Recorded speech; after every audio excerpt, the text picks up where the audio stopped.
Hey everybody, today I am going to be reviewing The Innocents. This film came out in 1961 and it was directed by Jack Clayton. I am naturally a person that is just very drawn to gothic stories that take place in like opulent mansions and castles of old, just because I think they're very eerie, they're very interesting. It's where kind of like, it's almost as if these luxuries of the past, all of this excess, whatever, in these large spaces that are available just grow more and more distorted and more consuming. The memories often haunting the people that live there. Often we can project our own struggles onto them naturally, but they do remind us of our own fears, our own fear of mortality, I think, most of all. In terms of writing in the late 19th centuries and, into the 20th centuries, these type of stories were a big thing, understandably, just because, they're reflecting a time when society had to be presented in this very genteel sort of way, a very prudish sort of society. So oftentimes these ghosts, particularly more in the Southern Gothic tales that you see in the 20th century,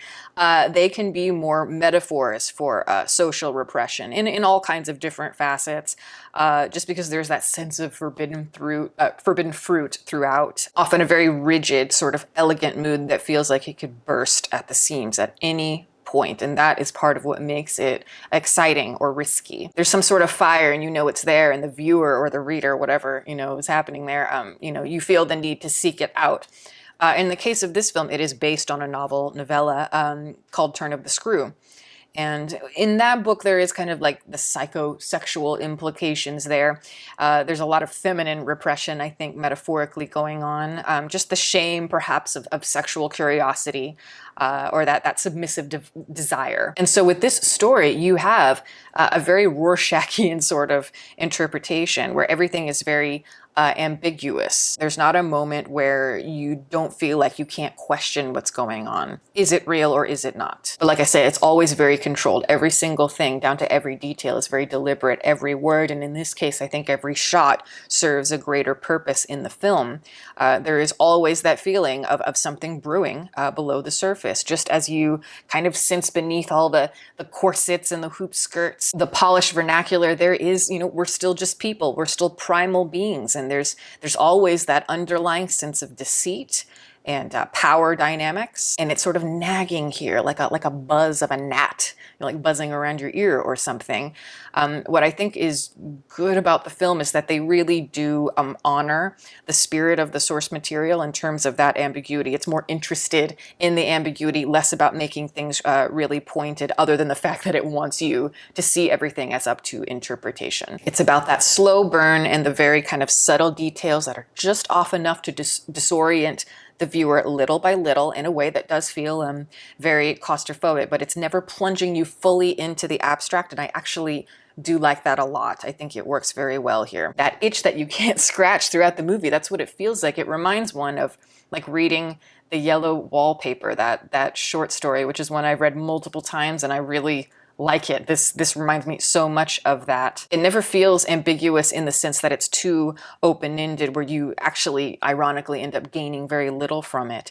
I think that it's the sexual and Freudian overtones throughout the movie that do give it that dimension and give it sort of a direction without ever implying too much. Truman Capote worked on the script, which is actually very interesting to me. I really like Truman Capote. He naturally, I've read, some of his novellas and such, and he has, and his short stories, and he has this haunting sort of childlike quality to his work, but there's always that sense of longing and aching, and naturally he's really fond of outsiders, just in terms of protagonists, embodying them in some way. And here I think he really is sympathizing with our main character, Miss Giddens, as somebody who has all of these curiosities and everyone tells her it's nothing. It's hard not to empathize with that, especially when you are seeing things from that person's point of view from the very start. Deborah Kerr plays our main character here, and I think she's great in this.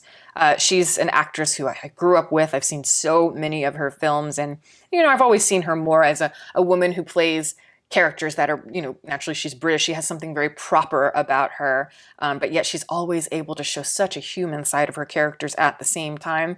I think that she plays very repressed or celibate characters with a maternal nature quite well. I, of course, can't help but think about like her playing the governess in The King and I, which is a similar idea there, or even in Affair to Remember, in that film, towards the end of the film, as she starts to heal from what happens to her, she finds a sort of solace in teaching music to children. And it's just so perfect for this role. And she's so believable in it because, yeah, she can seem very rigid, but she also has such a genuine quality to her. You really do believe that she cares very much. There is just a quality about her that's incredibly human. The only complaint that I do have is that she's a little bit too old for the part. I think here, I read that she was about 40 years old when the movie came out. And to me, this character is supposed to be a character who's a young lady. You know, she's what, 19, 20 years old. She's very inexperienced. And she's very innocent. So you would assume somebody like that who's younger is going to have more repressed sexuality. So when I look at her, I just feel like, no, this looks like a woman who's experienced life. So I just wish she had been a little bit younger. If they had made this like back when, Deborah Carr made like the Black Narcissus with the archers, that would have been just perfect. She would have been, I think, the perfect age. But all of the cast is excellent here. And it's a very small cast, so, every part really does matter. But no one is ever too on the nose. No one is ever really forcing the mystique or the pointed nature of the manipulation going on here. It all feels very real. I love the kids in the film. I think they're absolutely wonderful. And they have very tough jobs just like anybody else, but they're children. They have to constantly seem a little bit off, a little bit mysterious, but also in the next moment they have to charm you with how sweet and angelic they are. But Miles, I think in particular, is just really, really well acted. This kid did a fantastic job because of that same thing. As I said, he really needs to have that sweetness to him where you just can't resist that cute little face. But he's also very precocious. He's too smart for his own good. And there's like a tartness, there's a bite to a lot of the things that he says. You sense he can be a little violent or wild. You sense that he's a little bit cunning, duplicitous, but then he pulls it right back. There's a creepiness in the eye, but then suddenly it's so sweet. And it's so typical with these like little kids. They're always cliches, like I see dead people, or like the twins in The Shining as very, very creepy. But these kids just perfectly, they handle the tone of it, the balance of seeming very normal, but just a hint of the creepiness slowly coming in, just boring into your brain. Masterful. And especially with Miles, just because I think he has to push into, they both push into kind of darker territory for sure, but I think Miles really has to push into some suggestive territory. The actor does. Freudian territory that is deeply uncomfortable. And it definitely blurs the dark lines deeper. And so naturally, Miss Giddens is shrouded in this confusion, and all of the really suggestive and subversive ideas going on here are really coming to the forefront. Again, all of this shame, whether it's sexual repression or, jealousy, a need for freedom, a need to rip off the corset, so to speak, a natural, perhaps, anger towards the children. It's all being projected onto this child, but it never really does feel exploitive to the actor or either actor. It feels, handled just right. Just enough to send a chill down your spine and wonder, did I really just see what I think I saw? So all of that I really like. But yeah, I think they do a lot of good stuff here, just like that in terms of the aesthetic, in terms of capturing that slow kind of twist into the obscure and the strange. There's a lot of deep focus shots here, and I do prefer that. I think that's the only way to go when you're doing more of the Gothic stories like this that take place in these really grand halls. I also like that the film, especially in the darker rooms, there's like this dark sort of iris going on there that really does frame Miss Giddens in a way that makes her look like she's trapped. And the scenes where she's exploring the upstairs are often the more creepy and the more effective because, I always do see these big Gothic mansions as a metaphor for exploring one's own subconscious. Each room in the house is a different aspect of the id, the ego or whatever. And that's just my own, personal interpretation. One of my favorite things is actually the introduction of the character of Flora, just because it's so unsettling. You're not quite sure if it's like dreamy, if it's like some sort of mirage, or if it's really real. And it's just a little moment. It's very quick, I think, but naturally Miss Giddens is coming to meet the children and she hears like a creepy person saying Flora, and she's like, what is that? And when you see Flora, you don't just see her, naturally you'd think the camera would be on her. No, it's on her reflection in the water, but her face is obscured by the ripples in the water. And she's in this white dress and she looks very ghostly. She looks like a figment of one's imagination. And instead of, naturally you see that image of her upside down reflection, you naturally think the next shot is going to be of her face. So we go, oh, okay, now we know what she looks like. I feel better. But no, it doesn't go to her face. Instead, it cuts to a long shot of both ladies, Miss Giddens and Flora, and their profiles and their reflections as they're talking. Something about that I found to be very, very creepy, surreal, and we're not quite getting all the information that we need to, which gives us, or I should say, it implies that something is a little bit off, but in a way that it's not giving away too much information. So I really, really like that. And it's setting the tone because it's going to be a high wire act for the rest of the film with these children, whether or not they should be trusted or not. Are they just children playing? You know, you see flashes of rowdiness, but how seriously are you supposed to take it?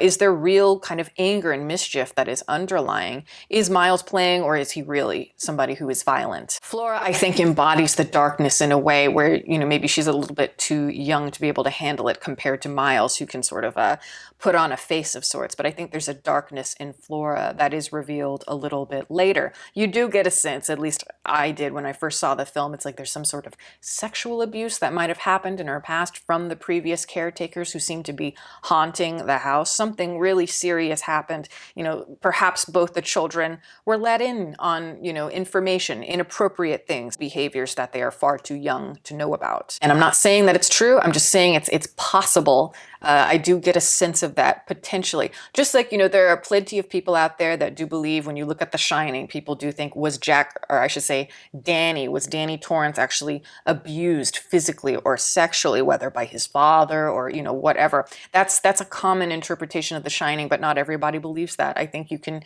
you know, make a compelling argument for either way. I think as long as there's a meat in the crux of everything, then it's okay. You know, like with this, they're not just ghosts that are there to scare. They're not just there, you know, as some sort of basic device. Everything here means something. There's a metaphor behind the ghost, the idea of the past catching up to haunt you. And all of those repressed emotions and everything that you're taught to keep under the surface are lingering within the house. And with Miss Giddens, you know, I just think that she's somebody you want to follow. Whether she is deeply right or deeply wrong, there's something about her where you're really compelled to know the answer. If she is in fact wrong, you know, it's a deeply sad, deeply sad sort of situation, especially because in her quest to find herself, whatever that might be, you know, these kids are the ones that are caught in the crosshairs of all of that. And so is her love for them. You know, I think that she really does have that love and that nurturing quality to her. But is she loving them for the right reasons? Is her nurturing power or whatever more manipulative in nature? But a really interesting, really sophisticated film that the more you watch it again, there's more that you really unpack. It's like reading a really, really good book to me. And so I highly recommend it. I'm one of those people, I find comfort in these kinds of movies. So like for Christmas and stuff like that, I more want to watch stuff like this. I want to watch Rebecca, those kinds of films, or something like Beauty and the Beast, the 1940s film by Jean Cocteau. So if that sort of stuff piques your interest, then you're going to go all in for this, I think. If you really like those gothic sort of horror stories, this is going to be right up your alley. But that is the video. Thank you guys so much for watching. I'm going to plug my website as always. It is deepfocuslens.com. I am an artist and I do commission portraits and I sell prints of my work. If that is something you're interested in, you can always go to the website below. And if you have a question about a commission or a print, you can always email me. My email is in the description box below. Also, I'm going to give a shout out to my patrons. Thank you guys so much for all of your support. If you are interested in becoming a patron, the link to support that is below as well as the rest of my social media information. You can watch more videos here and you can subscribe if you'd like. Catch you next time.